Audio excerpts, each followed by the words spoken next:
Before we get started with today's episode, check out the Sheaux Some NOLA Experience online.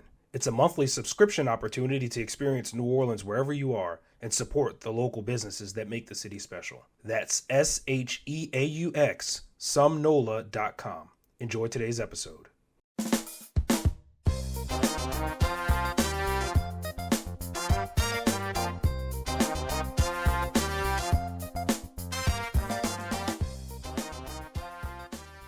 This is the Sheaux Some NOLA Experience. I am the host, Jonathan Floyd, owner of Box of Care Gift Company.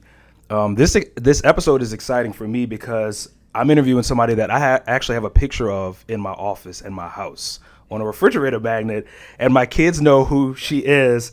But I'm sitting with somebody who's becoming a major player in the New Orleans food scene, literally one box of food at a time.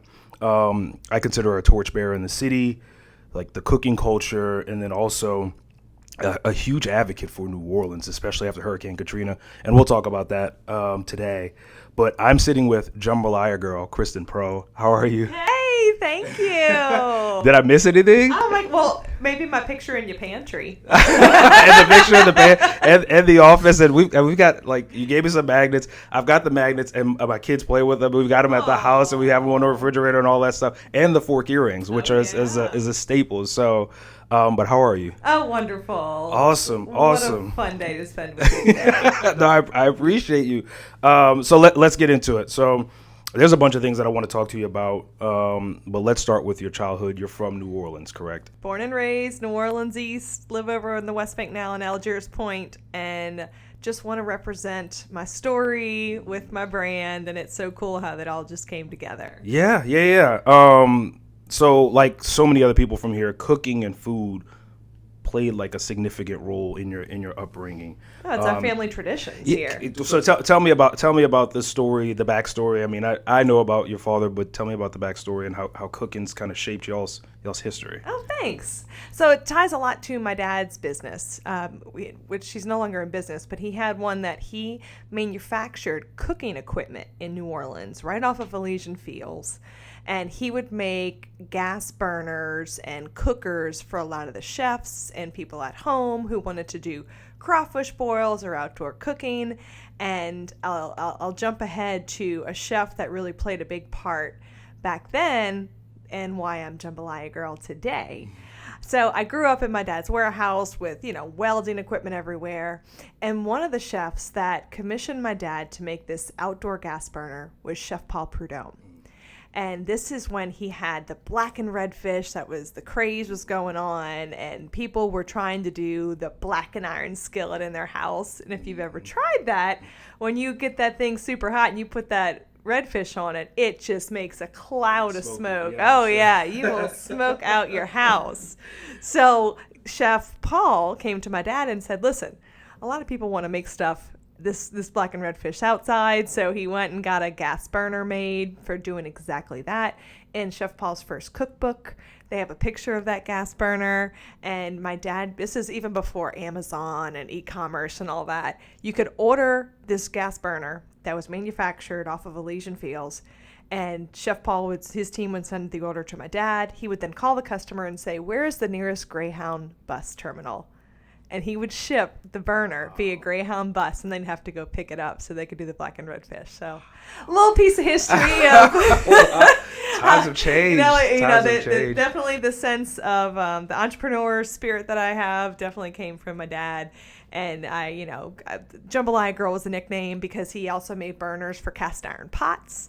And it was just, jambalaya was the thing we made all the time. I learned how to cook outside with a cast iron pot than I did before I was inside cooking with my mom, Wow. So that's kind of the cool part is, I'm not a chef trained. I'm just a family cook and, at the ballpark and the backyard. I used to say from the ballpark to the parking lot, I would always be out there cooking with my dad. So that's originally when the nickname kind of came to be when I was really young. Wow, so that's interesting. I've been to in Gonzales, the Jambalaya Fest. Like, have you ever been there? I have. Okay, I've never competed in it. Okay, I went to years ago, and I mean, I was still at LSU, so we're talking, it had to be 2008, almost 15 years ago, and the people out there, I mean, it was serious. I guess I just didn't. It's very I just serious. didn't know. I know the industry I'm how in. crucial it was. But like, I mean, these guys were out there. But that was my first exposure to the cast iron thing. I've seen people do crawfish boil pots where people have the big silver pot with the lid, and you put that on the burner. But the cast iron thing is completely. Oh yeah. It's completely different. Oh man, if you could see a picture of this, we have actually, I think the picture might be right behind you. There's a 40-gallon cast iron pot that is older than me, and it's bigger than me. Oh, wow. And we still use that. That was the one that my dad and Joe Kahn used to cook jambalaya for the first French Quarter Fest back in the early 80s. Wow. Yeah, that thing is well seasoned. I still have it out on my dad's back porch, so it's fun to bring that into play when we can fire it back up. So it's seen some years and years of jambalaya. Yeah, I mean, older than me, so it's X number of years old. I'm just talking about the actual cooking part. That's it. That's amazing. Yeah, but I mean, truly, I mean, I'm a Dominican grad. I know we connected on that. We, playing the "Where'd you go to school" game, I love the city. I've always wanted to do something to promote New Orleans. I mean, I was the costume character at Jazzland, so the character side comes out every now and then. That was my first job, and then I was an intern at the Superdome, and I came back after Katrina, and I wanted to do something to promote the city that I love, the traditions that I've loved doing with my family, from cooking to just connecting with people. And it's just so cool that it's organically come together, and I've built a new brand for New Orleans food through that. Yeah. So with the history in your family of everything that you were exposed to, when did you say, I want to do this as a business? Because there's always that for somebody who's worked, and we've never talked about your past work history, like, how you moved or made the transition. But I know at some point you were like, what, I'm going to do this now. Mm-hmm. What was the moment, or I guess what kind of led up to you saying, all right, you know what, Jambalaya Girl's a thing. I know about the Cook Me Something Mister, but just the whole how it all came transition for you into like doing it as a business. Sure. So the true moment of inspiration, I wasn't sure what the business was going to be, but I knew it was going to be something with this magic moment, kind of like when that spark went off. Mm-hmm. And to jump back to my Hurricane Katrina story, I was up in Kentucky. I was evacuated. All our houses were flooded, and we had some cast iron pots that we needed to sell. So I had just been hired by the University of New Orleans in their athletic department. Wow.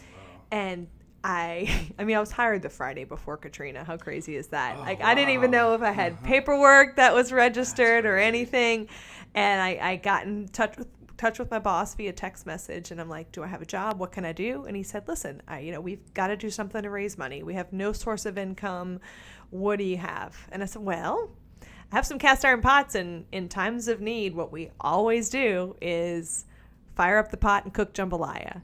I came up with a tailgating fundraiser. I mean, mind you, I am like 22 years old, fresh out of college, and I was about to turn my job into a tailgating tour. Wow. So I did. I put it together. We went to Tennessee, to Auburn. We even went to Lafayette. We went all over the country, all over the Southeast, and got in touch with these universities. They let us set up a prime tailgate spot during football season. We cooked the original jambalaya recipe, and people went wild over it. We ended up raising over $100,000 just by doing this. But what the moment of inspiration for me was when people would come up and they'd want to talk about New Orleans and how sad they were to see the Gulf Coast hit as hard as it was, and then they'd try the jambalaya, and then they'd do what I call a little Cajun two-step. They take 2 steps, take a bite, turn right back around, and they're like, wait, this is really good. What is this recipe? How do I make this? And I was like, wow, there's something here. Like, for me, this jambalaya is just such a family tradition. It's a basic dish, not much to it. And then I realized that there was something there. And then we came back to the city. I went back to work, actually did some work in architecture and marketing. I mean, I've been in so many different fields, but it's the silver not the silver, but like the connecting line with all of my professional jobs has been working for a brand or a company that really has been an ambassador for the city. I worked for one of the premier architecture firms that built the aquarium. I got to work with an ad agency that worked on a Louisiana Office of Tourism account. It was just, I was always finding my way back to promoting that. And then when we did come back, I got to work with Chef Paul Prudhomme and Chef George Rode, who took our jambalaya recipe and made it into the blend that we sell today. And that was a moment when I said, okay, I can sell this. I can sell this. And I said, well, okay, if I'm going to make this, how much do I need to make to go out and sell it? And they said, okay, 500 pounds. Oh my gosh. What am I going to do with 500 pounds so I don't even, of seasoned rice? Like, what does that even look? 500 pounds. I mean, it's about a pallet. Like a full 40 by 48 size pallet of jambalaya. And we had to make this small run, at the time I thought it was a huge run. I had to make this run and I had to figure out how to package it and sell it. And they even said, okay, what size do you want to make? And for us, I was like, well, we cook in cast iron big 10-gallon pots all the time. So make it to where like one bag is 1 gallon and we'll make it easy Cajun math. And they did. We came up with a 20-ounce jambalaya that's bigger than like the Zatarans family size. So a lot of people were like, why'd you come up with such a big package? Well, make it easier to cook in cast iron pots. Wow.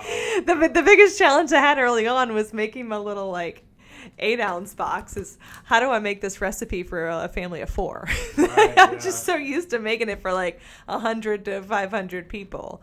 So we were able to package it and I just got into it. I got into the hustle. I did not know what I was getting into.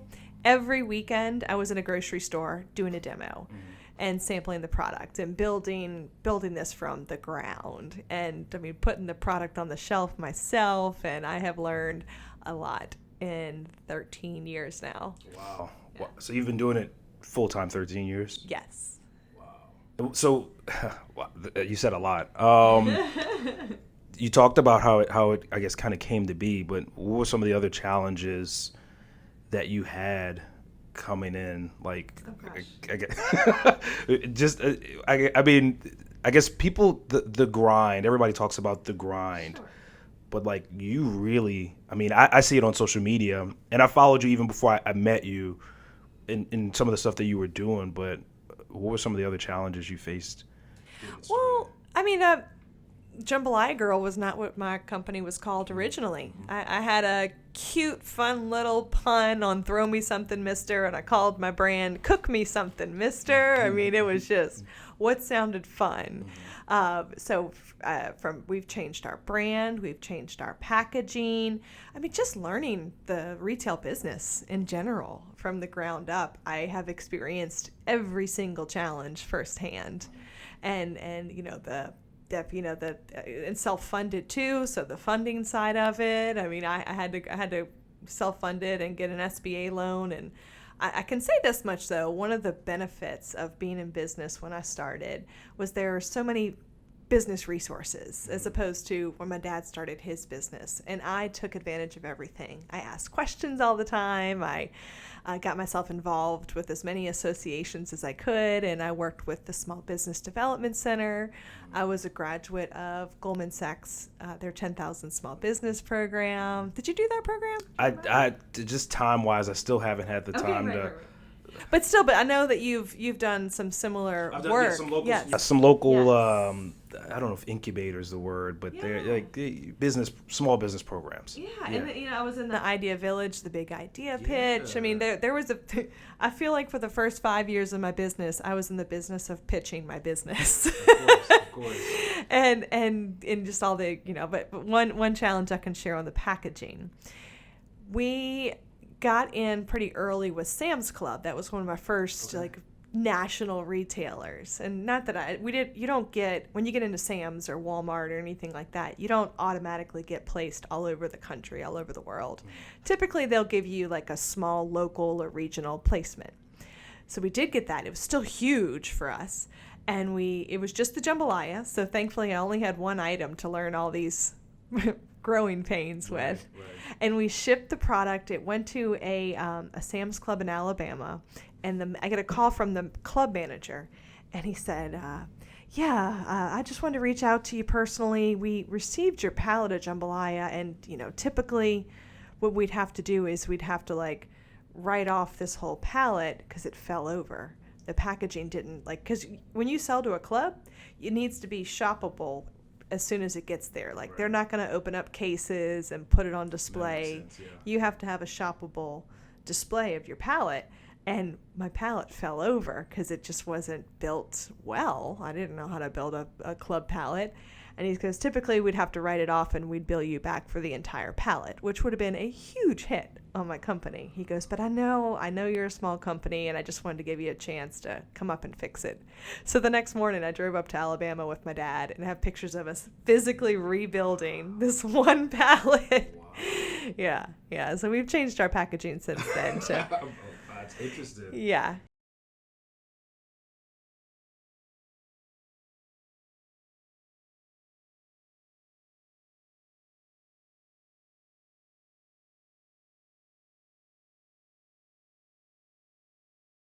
So the Jambalaya Girl for sure was just a nickname, and I had a T-shirt early on that said Jambalaya Girl, and this is how one of my first bats as an entrepreneur.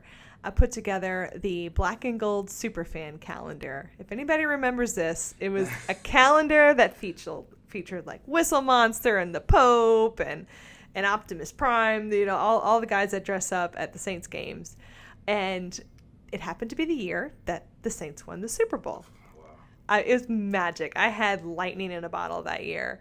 And we were invited to lead the Buddy D dress parade downtown. Oh, wow. Super Saint and Whistle Monster called me out, and they said, Jambalaya Girl, come on. You're going to be on this float with us. A float. It was on the back of a River Parish disposal truck. It still counts as, So I'm on this float, and they said, you need to step it up. You're a super fan too. Come on, Jambalaya Girl, show us what you got. And that day I had a mini cast iron pot on my head. I went to Party City and got some Saints colored gold forks, and I made fork earrings, and I had a gold jambalaya paddle. Awesome. And Jambalaya Girl kind of came to be that day. Wow. And the fork earring stuck, thankfully not the cast iron pot on my head. But truly, I didn't change the brand name right then and there. It still was very organic, and I was at another. I'm a Southern Miss grad. I was cooking for an alumni event in the heat of August outside in a cast iron pot, and I was so sweaty. And they had a cartoonist there that did this sketch of me, a little cartoon sketch, and I was like, oh my gosh, that's it. I need this for my logo, and I even made him charge me for it. I'll just give it to you. No, this is my Nike moment. Everybody identifies my brand as Jambalaya Girl.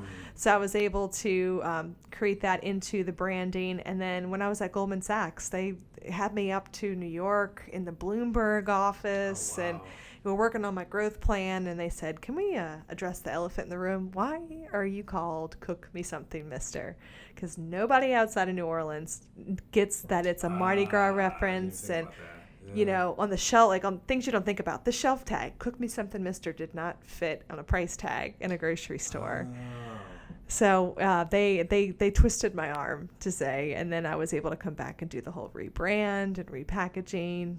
So yeah, it took me 8 years of trial and error and just the whole story to evolve into who I really am, Jambalaya Girl. Wow. So how was that rebranding piece?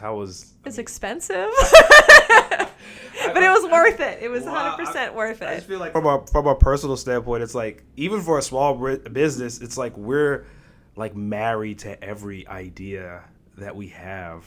So to have somebody come in and say, change, I mean, it hurt a little bit, I'm assuming. You got to trust your gut. Yeah. It felt right. Yeah. I felt because I did a food show with Paula Dean. She was a celebrity guest at this food show in Atlanta, and I loved it. But this is when I knew that I needed to do something. A lady in Atlanta came up to me, and she goes, oh my gosh, this jambalaya is so good. And she picked up at the time, my bag of Cook Me Something Mr. Jambalaya, and she goes, "Cook me something, mister." "Okay. Here you go." And she looked at her husband. She goes, "Cook me something, mister." She's like, "Is that what it means?" Yeah. I'm like, "Sure." Yeah. Totally what it comes from. And that was the challenge of it, having to make the Mardi Gras reference every time so people could get the pun. So no, when they twisted my arm, it was easy to be like, yeah, you're probably right. It's time to make that change. And I was just really starting to grow my grocery distribution. So it was like, do it now before I have to, because once you're out in the market in a large way, it's tough to make that change. Yeah, that's interesting. I guess with New Orleans culture, there's just some things that are unique to us, the way we talk or things we think that nobody else would understand. Like you mentioned being on a float. Yeah. So I mean, like, just people wouldn't understand that. I mean, I was on a flatbed disposal truck, and we called it a float. That's a float, and people would be like, "A float?" What? I guess in parades they're used to somebody riding the back of a convertible, sitting on a thing. But no, that's funny. So we mentioned your family a few times, the work that your dad did. We didn't talk about your brother, but I know he's involved as well. I interact with, talk to a lot of family businesses every single day that I work with that are my vendors. And I mean, like, just all That's so cool that you get to make that connection with so many small businesses here. From vendors I work with, but like, so I'm doing it on my own. I mean, my wife helps, but like the day to day is me, and my family will come in. So I'm the only person. I guess it's like a gift and a curse. Like sometimes it's cool that I don't have to run stuff by people or you think about other people, and then other times I'm like, man, I really wish I had somebody to bounce stuff off of. What is that dynamic like for your brand to have family? And you can keep it as above board as you want to, as honest as you want to. It's a blessing. It's wonderful, and it's the most challenging thing at the same time, because nobody's as loyal as family, and you know that you've got somebody that's got your back through all of it. And there's of course there's been challenges. We're a brother-sister team, you know. It's like go back to when we were picked on each other. But no, I mean my dad and my brother are in the business full time. My mom, she's part time. She helps with my kids. That's important. You need that. Yeah. But I'll tell you, I had a very magical day this week with all the tough times. It makes it worth it. I was at my parents' house and I was cooking on my dad's back porch. I call it Preau's porch. By the time this comes out, you'll see I'm doing a lot more video segments from my parents' back porch, just to be like, that's who we are. That is truly where it all began. And it was me cooking with that old 40-gallon cast iron pot. And we were doing some stories and videos, and my 3-year-old daughter and 5-year-old son were helping me cook, and they were getting in on the segments, and my mom was there, and my dad was helping with the cooking and talking about the recipes, and I was like, this is that magical moment that I want to come out, that not only you're getting a great product from us that's made in New Orleans, but you're getting a real connection to a family, one New Orleans family tradition. We're giving you the real deal connection to that. Yeah. That's when it's worth it. No, I think that's amazing. Have you, in terms of like putting yourself out there more, being the face and having the family involved, have you found that challenging? And I'm just asking this from entrepreneur to entrepreneur, like the story is what people want, but everybody's not comfortable like letting people in. And yeah, I mean, we had even the brand name changed. The reason that was such a big move was too because it was, hey, I mean, that put me as the face. I mean, physically, my face on the box. That there's, there's definitely everything that comes with that I became the spokesperson for the company. But it was naturally going there. I felt best in that role, and I did. We had to have some heart-to-hearts, like, okay, we're going to let Kristen take that role, that lead. And truly, I mean, as far as the business was built, it is a family business, but I am the founder, owner of day-to-day operations. Like, I fill that role as a woman-owned company, and I'm grateful that I get to share it with my family And I mean, there's been some ups and downs. We haven't always all been full time in the company, and we got to hustle to keep our big and small accounts and business going.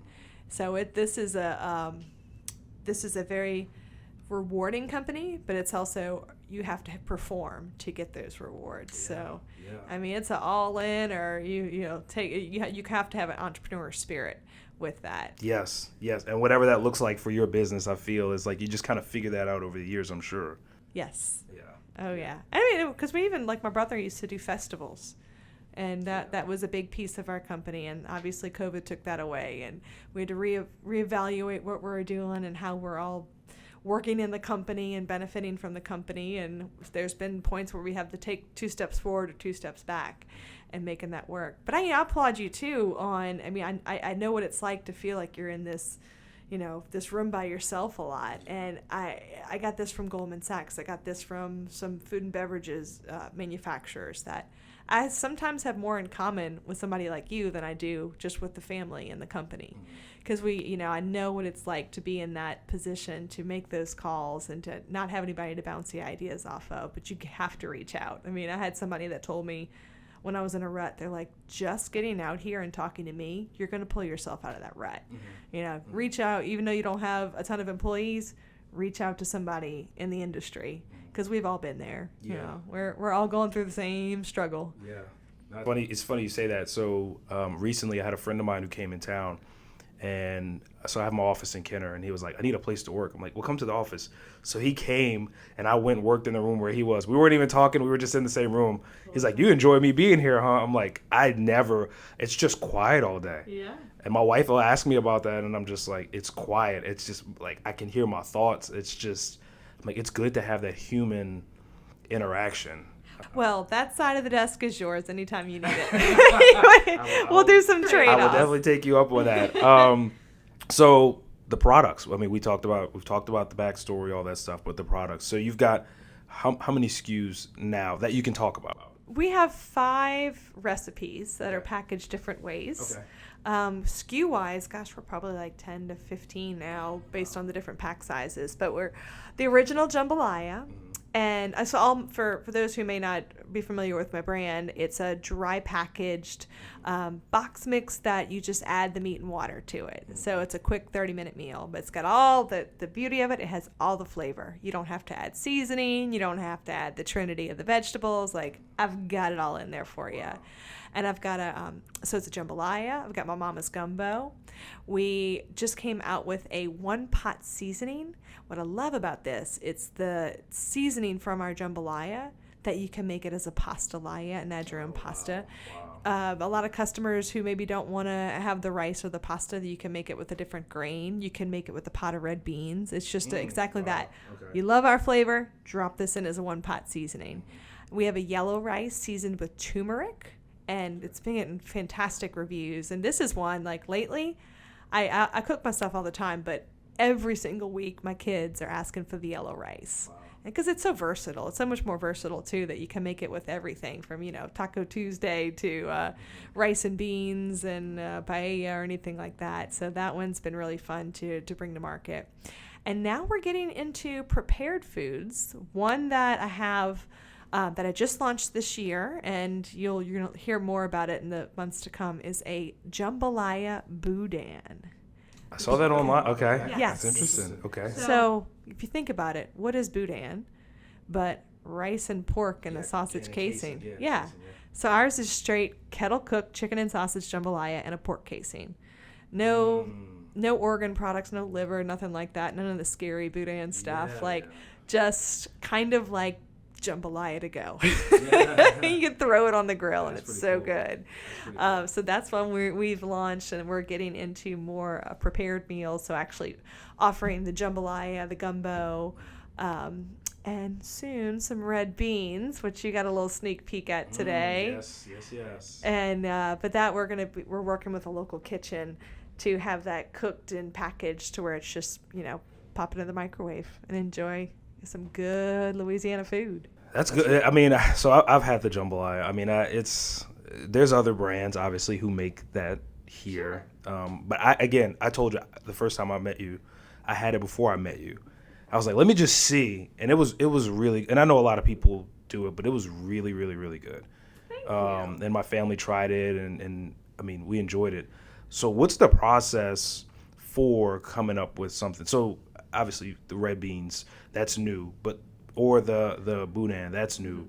How do you go from, you know what I want to try?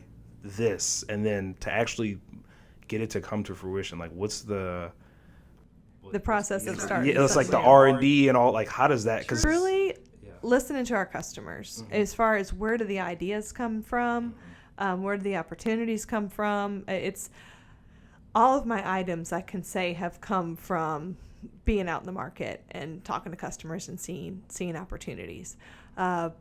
The actual development of the recipe has been many thanks to some awesome product development chefs. Like even just the jambalaya, that why I got into this business. Chef George Rode, who I got to work with, he was one of the original chefs to work with Al Copeland. Oh wow! I know. Oh, that's interesting. Like I got some legacies that have helped to start this brand, and he was able to take our scratch recipe, cast iron pot recipe, and make it into the blend. Like that's what he's good at. And then they have the team at Magic Seasoning Blends that helps us to develop that too. But even like I'll be transparent. The yellow rice. Why am I in the yellow rice business? Because the inspiration came from when the Saints were in the Super Bowl in Miami. Oh wow! Okay. So we're out there, of course, tailgating. Big, my big 40-gallon pot out there. Customers, fans were absolutely loving the jambalaya. And a lot of the Hispanic market that was there, they were like, look, this is delicious, but can you make it yellow? And I'm like, what? Like, it's jambalaya. They're like, no. Like, this is so similar to a dish that we make, but we would love it if it was a yellow seasoned rice. So we came back and did some trial and error on that and found it tasted delicious with the turmeric. And then we get the health benefits of turmeric, and it's phenomenal. It is. So they have, some big brands of yellow rice, obviously, on the market. Ours has flavor. It is yellow rice with our little touch of New Orleans flavor, and it's delicious. So that's been fun to create that one from a moment of inspiration. But yeah, no, we've got some great manufacturers that help us do some development on it, and it takes time. Oh my gosh, I mean, some of the items 3 years it takes in development to get it right, to get it packaged, to get it marketed, to put it into the Jambalaya Girl machine and get it out there. Wow. Yeah. It seems like it, because even all the stories you told, I'm like, what does that look like to have? Or if you have just something that's completely crazy that you're like, or would seem crazy, that's completely off the beaten path. I'm just like chicken wings. Like, you wanted to do chicken wings or something, like, what does that look like to start that up? What is that? I mean, who do you run that by? You're bored, or whoever who sits down and you like talk. my dad literally is like sits right there, and that's part of his full-time job is you are you're the wall that I bounce ideas off of, and I love that. I know that I'm going to cherish that for the rest of my life, that I've had my dad to lean on for ideas, and he's a visionary too. Sometimes he gives me ideas and I'm like, whoa, slow down. We've got 5 products on the market that we need to sell. Like, I don't need any more. That's funny. Here's your book. Here's your vision book. Write it in there. That's funny. So do you have a favorite product? Which one do you use the most? What's like? It's like picking a favorite. That's why I wanted to have, and I wrote something down. I was like, this is a hard question, but do you have something that you're like, I just love to do that? Or maybe you've got your line. Do you do something at home that kind of tweaks it, or like? Sure. Great question. So I'll answer it that way, because I mean, I've got young kids, 5 and 3 years old, and picky eaters. My goodness. I know all about that. But they love them some jambalaya and boudin and gumbo. Oh man. I mean, I love to use my products with very basic meals. I love to use it as a quick way to get my kids to eat some vegetables. I make I make this yellow rice casserole where I'm throwing in the broccoli and the carrots and the beans and all. And that's like one of my go-tos that the kids absolutely love it. They love the flavor, and I can sneak in the veggies. So, yeah, I mean, at home most frequently lately has been the yellow rice. But I cook the jambalaya and gumbo so much for events that like we always have leftovers. Yeah. And I'm doing a lot of development with the prepared food, so I have a freezer full of jambalaya, gumbo, red beans, boudin. But I'm impressed that my little 3-year-old girl, she knows, I want boudin. I want some boudin. She loves the boudin. Is it possible? So I had the red beans. Those are good. Is it possible to do jambalaya in like a freeze? Oh, absolutely. Okay. Yeah. I don't know if I've had that. Oh, like a pre. Yeah, like a pre-made. Yeah, like a pre-made. Absolutely. Okay. I don't know. I'm sure there's people who do it. I don't know. And it's a different market, you know. It may or may not be a fit for you and your family. But truly, who I'm making the prepared meals for is a lot of customers that I ship to online. One of the most common questions I get from customers is, what type of sausage do you recommend? I can't get any good sausage where I'm from. And I'm just like, I don't know what to recommend because they probably are limited or they can't get seafood or, you know, we're so spoiled when it comes to good protein and fresh seafood here. So I am making that with the intent of being able to say, here's the complete meal. It's got, you're getting some sausage made right here in Louisiana. You're getting all this stuff. And the fact, too, that the past 3 years, we've become a little bit lazy in cooking.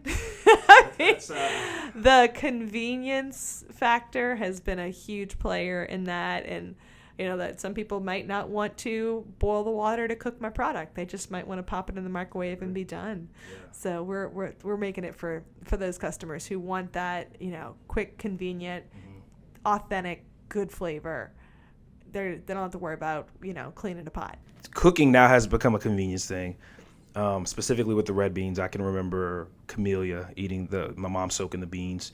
But then my dad from time to time would do blue runners. So he would just throw that stuff in a pot and all that stuff. So it's interesting to see you kind of getting into that market, knowing that people do want that, like, especially the New Orleans like taste and oh my gosh, yeah, people want that around the country. And I would imagine, you could get Zatarans. I mean, I lived in Houston, so I know you could get that sort of thing there.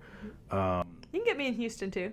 Okay. I'm at H-E-B. Okay. Yeah. So I live like down the street from a Walmart, but I go to H-E-B. Oh, Walmart too. I'm sorry. Yeah. Gosh, I'm like actually forgetting how many stores I have. Well, how many? I had that question, but how many state stores? We're over 1,000 grocery stores now, and the distribution stretches. Really, I mean, we just got this play with Walmart that they did like a test market to where it was the store manager's decision on whether or not to feature our product. We got distribution all over the country from that. Awesome. It was a limited time only deal, and we did fantastic with it. Wow. And it was this big boost of confidence to say, oh, wow, people really do love New Orleans flavor anywhere. Wow.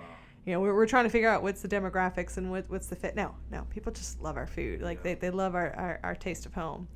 And not speaking just Jambalaya Girl, just what you're selling, what we're selling, what all the New Orleans food and beverage manufacturers are pushing every day is authentic Louisiana flavor. Yeah. It's still top of mind for so many. But we're predominantly the south up to southeast, south. But then I just got some distribution with Meijer grocery stores up in the Michigan area. Kroger's bringing us on this year, kind of in a Midwest area. Awesome. So, man, it's popping. It's popping. That's awesome. That's Thank awesome. You. So one more question before rapid fire. Craziest customer story, something that maybe you were at an event and somebody did something and you were like, what is going on? Oh, gosh. Craziest customer story. Oh, come on. I know I have a million of these. Or just even the fact that, okay, yes, this I love. And I'll share this with anybody that has a product out in retail or anything like that. Like, just keep putting yourself out there. There are some days I'll just go into the grocery store and I'll have my fork earrings on and I'll just get to know, people and introduce myself. But this one I thought was so precious. It was a family and a little girl, and they saw me and they saw the box and they're like, "Oh my goodness, is that Jambalaya Girl?" I'm like, "Hi, it's so nice to meet you." Like, I know I'm here. If you're looking at a different box, I'm going to tell you about this one. I'm doing my grassroots pitch. Well, anyway, this little girl, she's like, I love your stuff. Her mom's telling me how much she helps cook and all that stuff.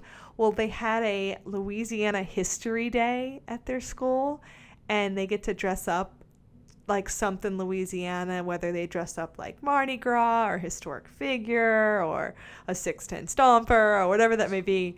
This sweet little girl, she dressed up as Jambalaya Girl for her Louisiana History Day. Awesome. Isn't that precious? Cool. Oh my gosh, I was like, I made it. I am a sixth graders. That's funny. Did she do the apron? She had the whole bit. I mean, her mom helped her make some fork earrings out of little plastic forks. It was precious. That's awesome. Yeah. And that's why you do it, right? Yeah. Those moments. Oh man. I mean, and this is, I invite my customers to reach out to me, and then I even do it in a strategic way now too. I started a cooking club because past 3 years when you lost that face-to-face, that interaction with customers, especially we couldn't do our demos and samplings in stores.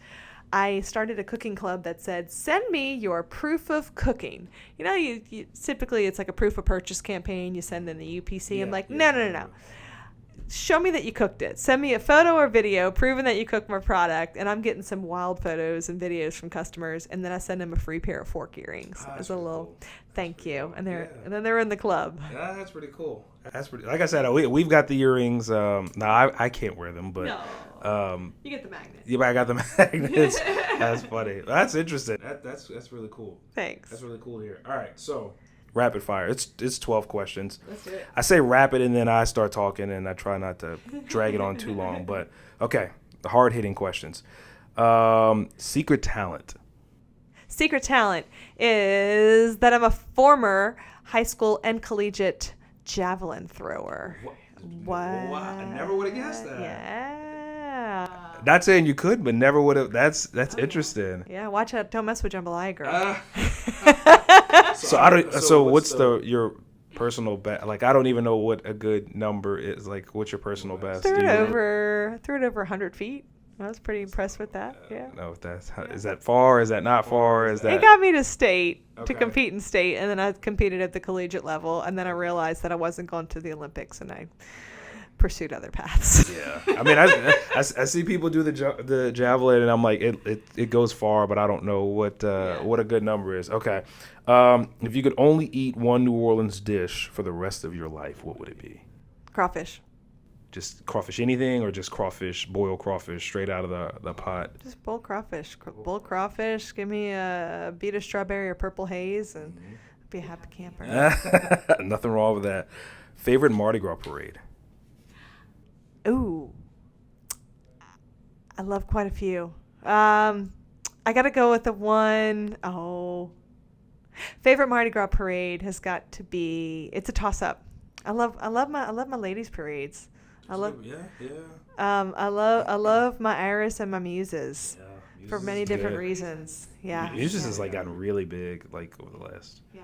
And I ride in Muses. Now, I'm not a crew member. Okay. I talk about secret talent. I can drive a bathtub. I'm part of this new group, Le Bon Vivants, and we are the motorized bathtubs and Muses. Oh, really? And we have these decorated bathtubs with lights and everything, really cool. And we get all fancy, and I stroll in the Muses parade in a bathtub. That's pretty cool. Yeah. Have you seen your taste in parades change since having kids? 100%. I was gonna say, I feel like my Mardi Gras experience now, compared to so when my college buddies come down and want to do Mardi Gras, I'm like, it's just so different now. I'm like, dude, I'm not doing the all night. Oh no. I don't do the crazy.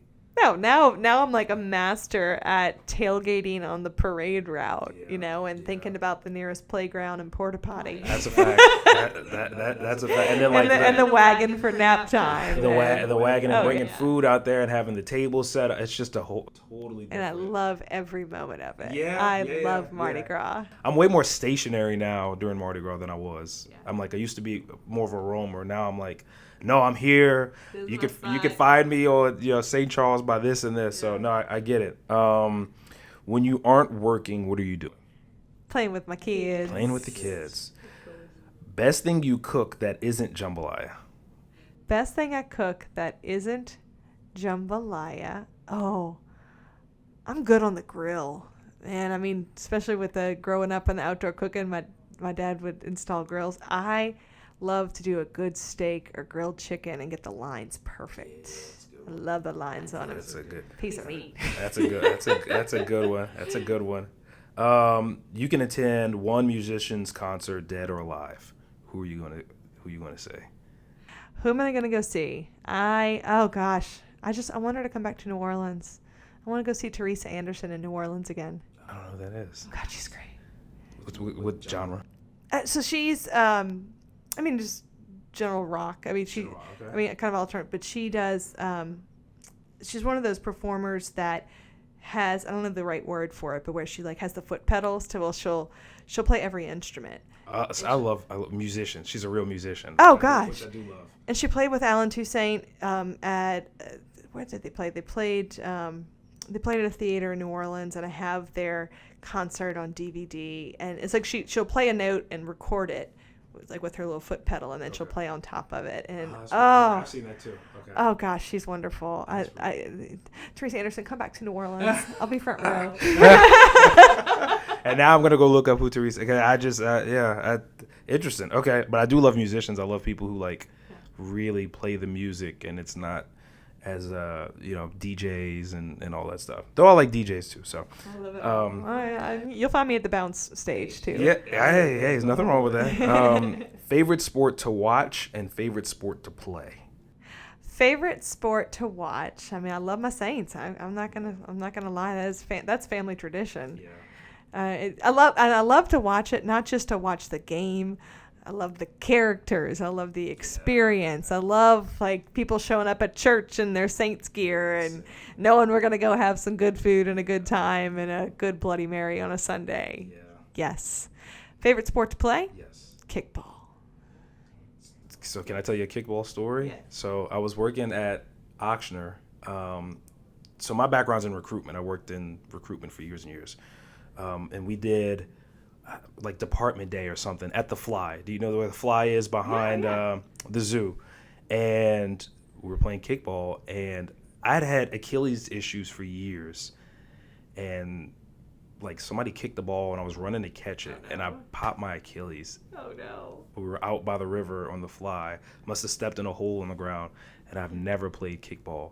I actually like changed the rules for the Department Day. After that, they were like, no more out. So I think it was just bowling after that. Everything was like, yeah, we're just going to stay inside because I hurt myself playing kickball. Oh, I played in an adult kickball league. And those are intense. Oh, so and after Katrina too, there was the league Waka that came together, and I was in one of the early leagues and teams, and oh my gosh, I mean we partied like we were back in high school, but it was a blast, and we go same thing. We go out to the Fly, go out to City Park, and we play, and we always had a bar sponsor. We go hang out at after, and that's about when I was starting my company, and some of my first customers were Waka players because I had a pot of jambalaya out at the kickball fields. That's pretty cool. That's pretty cool. But yeah, I've never seen so many adults injured as I did.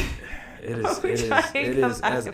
And I'm knocking on 40 now, and I'm like, I have friends who play so I played basketball, and like I couldn't even imagine. I can't now, unfortunately. So I get it.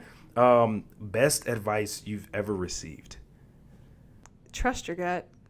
No question, and that has not become more apparent than it has in the recent years. Yeah. I mean, you're gonna get so much advice. You gotta trust your gut. Yeah. No, I think that's trying to get your gut better. I think is another part of that too, to where your gut like, you are making better decisions. I think that's something I'm like kind of learning. So to hear you say that is, Well, it's just there's some things, and I've been told this before. I wear my emotions. Like if you caught me on a bad day, you'd be able to see it right now. And when my emotions react to something, like you're always going to get that from me. I mean, yes, I've had to get thicker skin.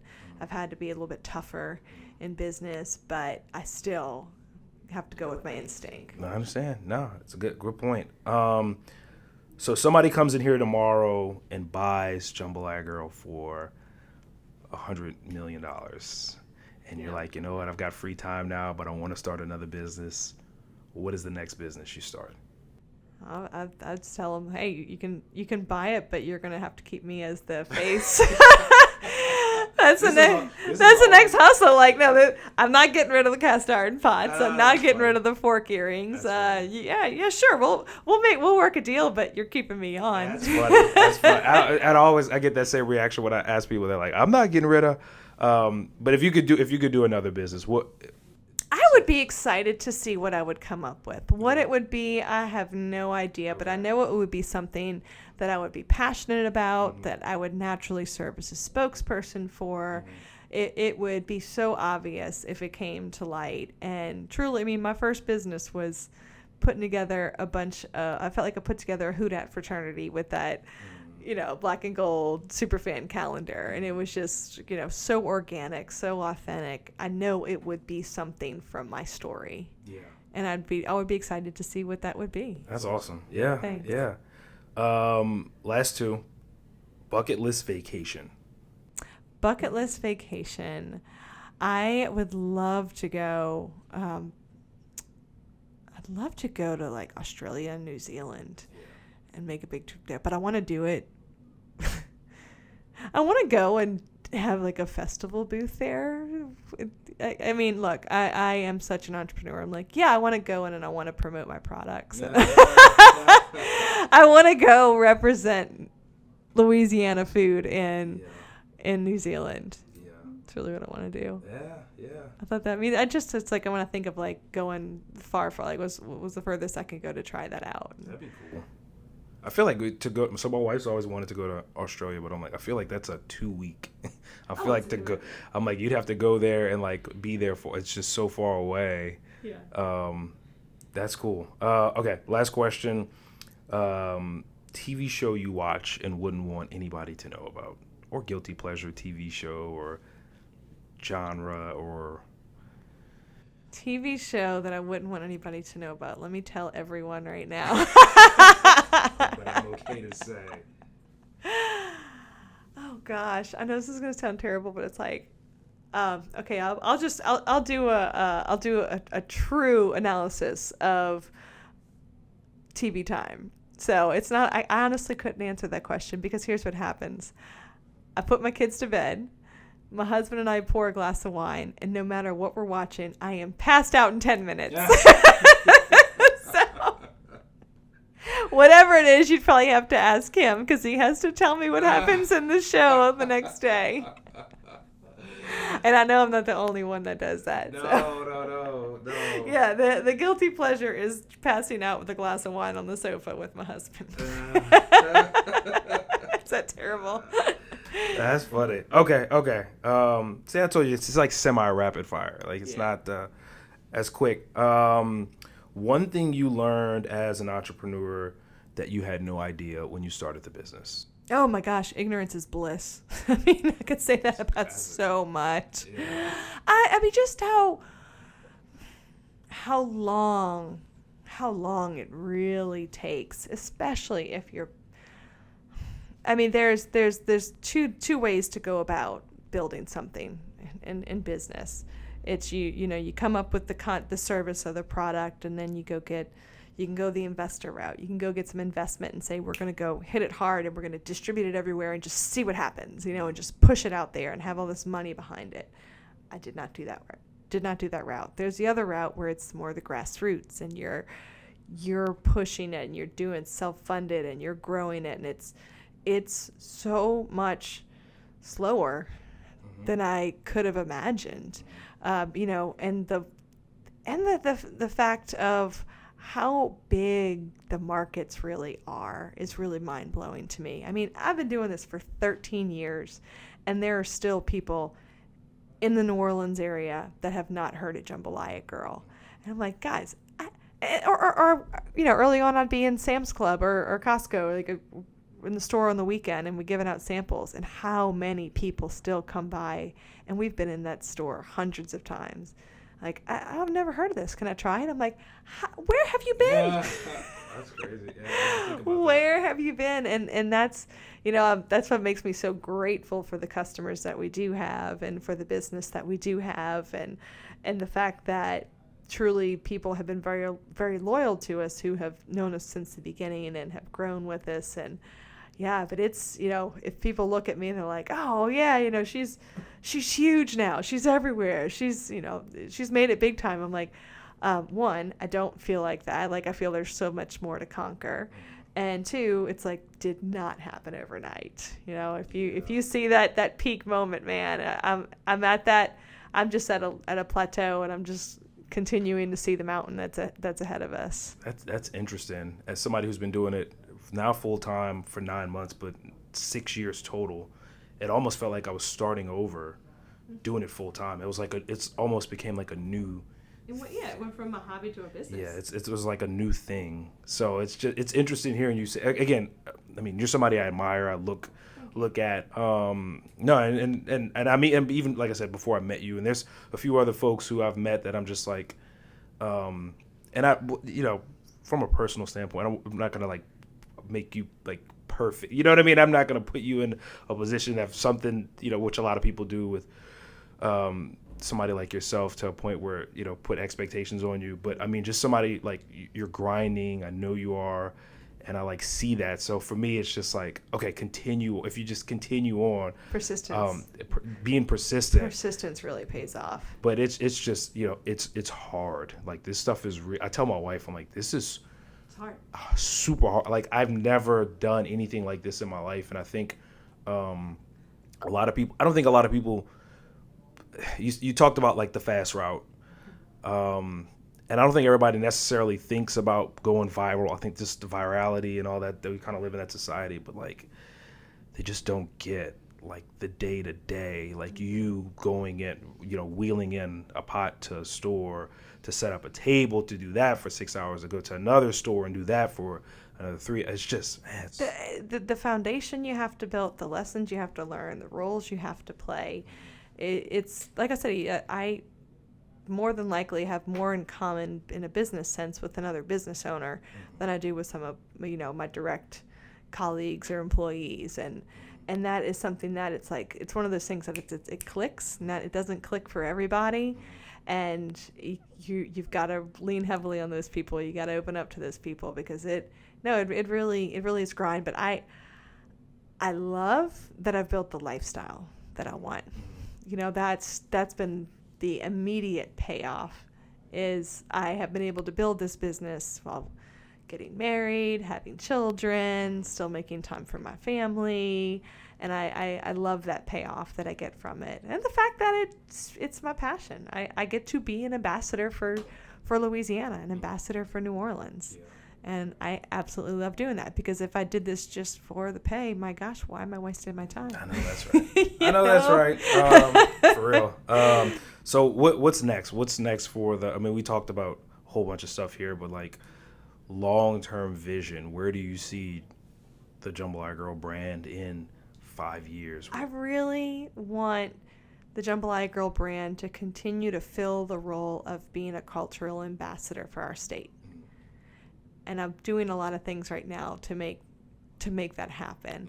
It's on the local side. I'm sure some people can relate to this, but whenever they tap Amanda Shaw to go play, I want them to think, oh, Amanda Shaw, and why don't we have Jambalaya Girl over here with her pot and setup and the whole get up. And through that, I want my product to, not only for customers to enjoy it at home, but I want them to want to come to Louisiana. I want this to be almost like a tourist ticket to say, oh, well, let's check this out. Let's come and enjoy, let's come and enjoy this city. Let's come and tour the state and make that connection, because that's, that I love everything our state has to offer to visitors or for people who want to move here. And I just want people to continue to want to come and celebrate what I grew up doing and love so much. Yeah, I agree. All great points. How can folks find you? I mean, I know your information, but how can people... Easiest thing is jambalayagirl.com. And I have a link on there for to find a store, if there is a store in your area. If not, you can order my products online or on Amazon. Have it listed everywhere. Yeah, I was going to say, like Walmart, Amazon, all that stuff online. Yep, anywhere you can purchase the product, hopefully I'm set up there. Yes. And I know I'm achieving my goal of when people come and tell me, I see you everywhere. I'm like, oh, yes. Took a minute, but yes. Yes, I'm doing my job. Yes. Well, I thank you. I appreciate you. Thank you for sitting down and doing it. And this took some time to. I'm like, just the schedules. I know you're so busy, so it was like hard to get it all going. But thank you again. I appreciate it. My pleasure, and good luck to you. Thank I'm you. grateful to be a part of your box and your mission. Yes. And I want to do, I want to do more of that too. I mean, there's something I didn't touch on, but in wanting to promote the authenticity and the culture of Louisiana, I always want to shine a light on another brand or entrepreneur or business. And, that's why I co-op with Abita Beer. I co-op with, some like the Zapp's Chips and working with you and other small businesses. Like, I love what you do. And I want to, I feel like you're on my team. I want to keep pushing you. I want to keep pushing you forward because we can all win together. Yes, absolutely. Thank you. I appreciate that. Thank you for tuning into this episode of the Sheaux Some NOLA Experience. Don't forget to check us out online at showsomenola.com.